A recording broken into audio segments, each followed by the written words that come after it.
Assalamualaikum warahmatullahi wabarakatuh. Selamat sore menjelang malam penonton yang tiba di ruangan saat ini. Selamat sore. Nah, selamat pagi, siang, sore, dan malam teman-teman penonton yang menonton lewat YouTube. Nah, jadi perkenalkan dulu, di sini nama saya Haris Aktiviagi dengan NIM seperti di atas 237 dari kelas A Teknik Industri. Nah, di sini saya ingin membahas mengenai materi yaitu awal mula pembentukan dan akhir dari alam semesta. Ya, salah satu materi yang mungkin sangat menarik untuk dibahas bagi mahasiswa teknik industri yang memang sebelumnya tidak terlalu berkaitan dengan fisika dan ilmu ilmiah ya. Nah, jadi di sini saya akan meringkas materinya untuk dapat dipahami semudah mungkin mengenai teori-teori yang berkaitan dengan awal dan akhir alam semesta beserta beberapa teori dari fenomena alam yang ada di alam semesta begitu. Nah, untuk awal dari materi ini sendiri yaitu awal mula pembentukan alam semesta.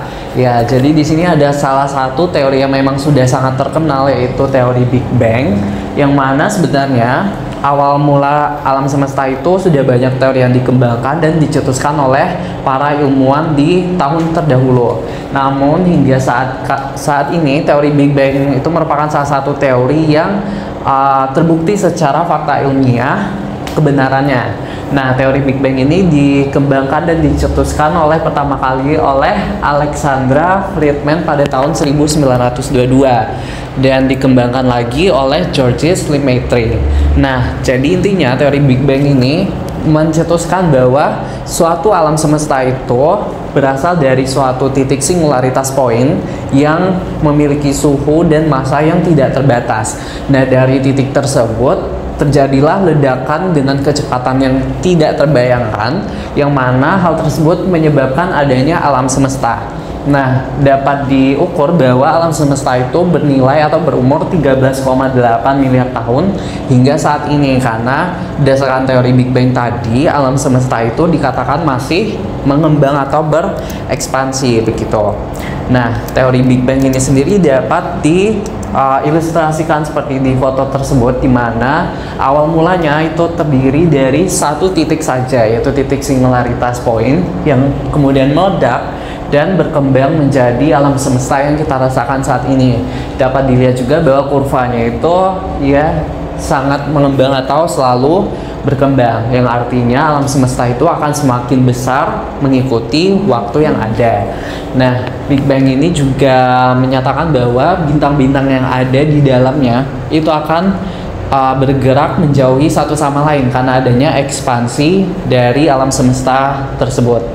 Nah, kemudian dari teori Big Bang ini kita bisa mengetahui bagaimana pembentukan galaksi dan benda-benda alam yang ada di dalamnya, karena tidak mungkin dari dalam satu kejadian Big Bang tadi langsung ada galaksi yang tercipta, langsung ada planet dan bintang sebagainya.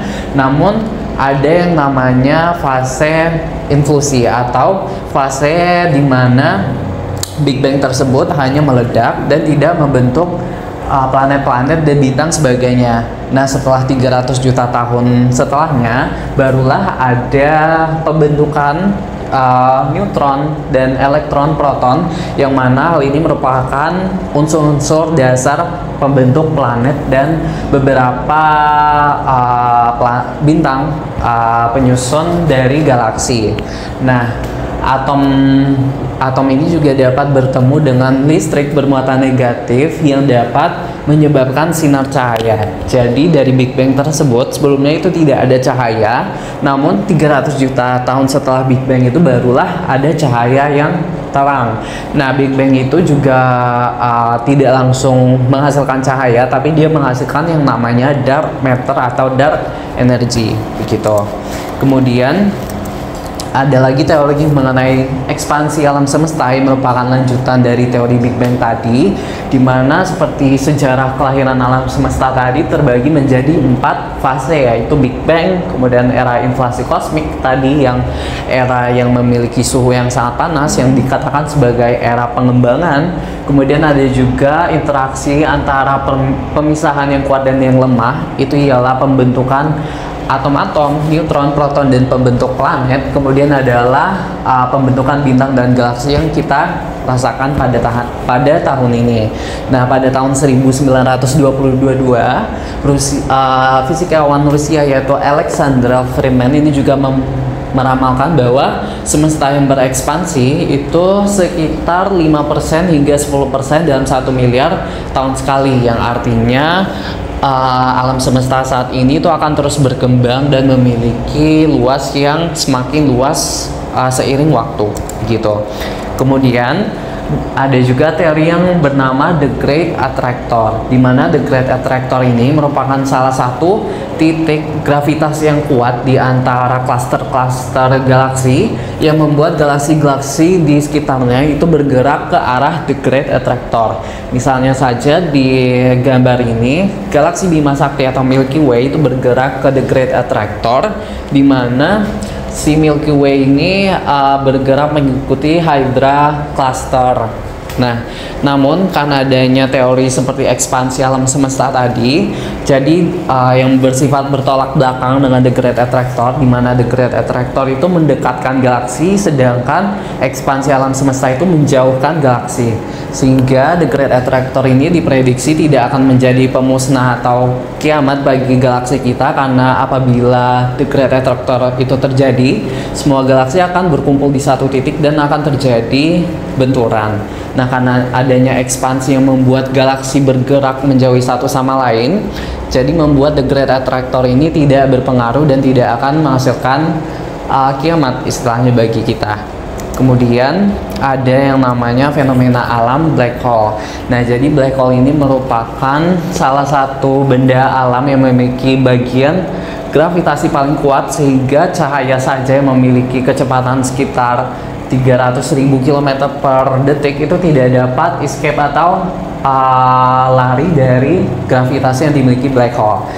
Makanya di sini black hole tengahnya itu sangat hitam, karena cahaya pun tidak dapat masuk ataupun keluar dari black hole. Nah, pembentukan black hole itu sebenarnya didasari pada bintang-bintang yang ada di alam semesta. Jadi apabila suatu bintang kehabisan bahan bakar, dia tidak dapat melakukan reaksi fusinya sehingga dia akan meledak. Nah, bergantung pada masanya, bintang tersebut akan berkemungkinan menjadi bintang neutron atau menjadi black hole. Apabila misalnya bintangnya bermassa seperti matahari kita, itu tidak akan kuat untuk menghasilkan suatu black hole, jadi dia akan menghasilkan bintang neutron gitu. Nah, black hole ini juga faktanya terdiri dari 3 jenis, yaitu stellar mass black hole, kemudian supermassive black holes, dan intermediate black holes, yang mana tipe-tipe ini berdasarkan massa yang dimiliki oleh black hole. Untuk stellar mass black hole itu massa yang dimilikinya hanya beberapa dari kelipatan matahari, sedangkan intermediate itu bisa terdiri dari ribuan kali lipat matahari, dan yang tingkat tertinggi yaitu ada supermassive black holes yang memiliki massa jutaan hingga miliar kali lipat dari matahari. Nah, supermassive black holes inilah yang berada di titik tengah atau titik putar dari suatu galaksi. Contohnya saja pada Milky Way atau Bima Sakti itu terdapat supermassive black hole di tengah-tengah galaksinya, yaitu Sagittarius A seperti di gambar yang ditangkap oleh NASA pada gambar ini. Nah, black hole itu juga dapat melakukan collision atau bergabung. Jadi misalnya di gambar di atas itu terdapat 2 black holes yang karena keduanya memiliki gravitasi yang sangat kuat, sehingga keduanya itu saling tertarik satu sama lain dan bergabung menjadi satu black hole yang lebih besar lagi dan memiliki massa yang lebih berkali-kali lipat lagi. Nah, black hole ini sebenarnya juga dapat mati melalui proses radiasi Hawking atau teori radiasi Hawking. Karena selama berjalannya waktu, sebenarnya black holes itu akan terus mengecil hingga akhirnya mengalami ledakan yang super besar lagi. Nah, namun proses ini memakan waktu yang sangat lama, dan mengingat ukuran black hole itu juga tidak kecil, melainkan besar, sehingga dipastikan kita itu tidak dapat melihat fenomena kematian black hole. Nah, Kemudian setelah kita membahas mengenai teori alam semesta, awal semesta, dan fenomena-fenomena dalam alam semesta, kita juga akan membahas mengenai teori akhir atau yang kita sebut dengan kiamat. Nah, jadi teori akhir alam semesta itu sebenarnya terbagi lagi menjadi beberapa teori yang dikembangkan. Namun yang paling terkenal itu ada dua teori, yaitu Big Crunch dan Big Freeze. Nah, pada teori Big Crunch itu menjelaskan bahwa setelah ekspansi alam semesta yang dilakukan sampai saat ini, semesta itu akan kehilangan gravitasinya sehingga akan kembali lagi ke titik awal atau singularitas point Big Bang tadi. Misalnya ilustrasinya itu seperti kita melemparkan bola ke atas, bola tersebut akan mencapai titik tertingginya dan bakal jatuh lagi karena kehabisan gravitasi.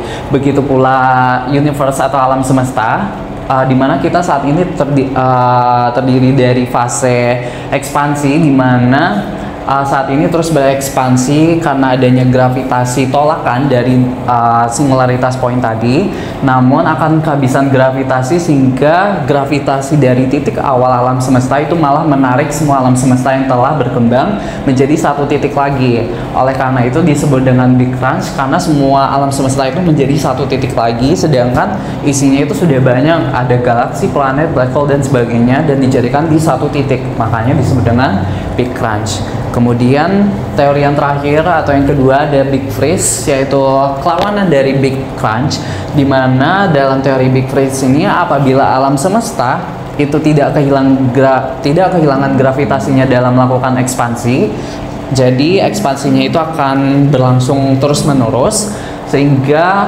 jarak antara bintang-bintang, galaksi, dan planet-planetnya akan semakin jauh. Nah, apa sih pengaruhnya? Itu seperti kayak misalnya matahari semakin jauh dengan bumi, maka suhu pada bumi itu akan menjadi lebih dingin. Begitu pula apabila waktunya sudah lama sekali, ekspansinya sudah besar sekali, maka nanti semua bintang-bintang dalam alam semesta itu akan cukup jauh untuk tidak menyinari satu sama lain, sehingga suhunya itu menjadi dingin dan mencapai nol mutlak, sehingga tidak ada pergerakan lagi. Makanya alam semesta berada di kondisi statis dan tidak ada kehidupan, yang dinamakan dengan Big Freeze. Nah, mungkin itu saja yang dapat saya sampaikan dari fenomena alam, kemudian teori awal semesta Big Bang, dan dua teori akhir alam semesta tadi.